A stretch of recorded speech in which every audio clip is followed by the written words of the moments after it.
Yeb o'tiring. Yo'q, men o'zi rosa kam ovqat yeyman. Hozir ishtaham yo'q.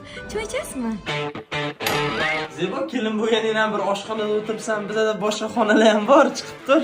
Qarang, pitsa bilan pastani bir-biriga aralashtirib yesa zo'r maza bo'larkan. Ko'ringizmi?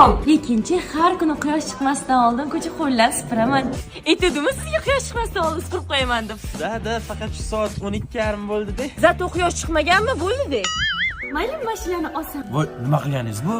Yo'q, men tozalikni rosa yaxshi ko'raman, deb tartib joyda yasha olmayman.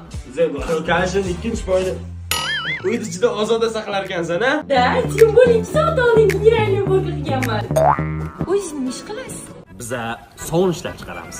Ko'rayotganingizdek assortiment vobshe ko'p. Faqat soffa deb yozilganini oling, chunki bizani ishlab chiqarish qonuniy. Hozir bizaniki o'xshatib ham ishlab chiqarib tashlashyapti. Bozorda ham bor, do'konlardan olib ishlatsangiz ham bo'ladi. Endi sizga mashlarni ilindim.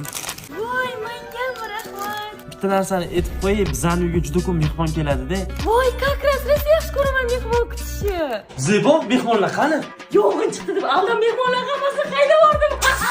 Oh, please, I'll let you.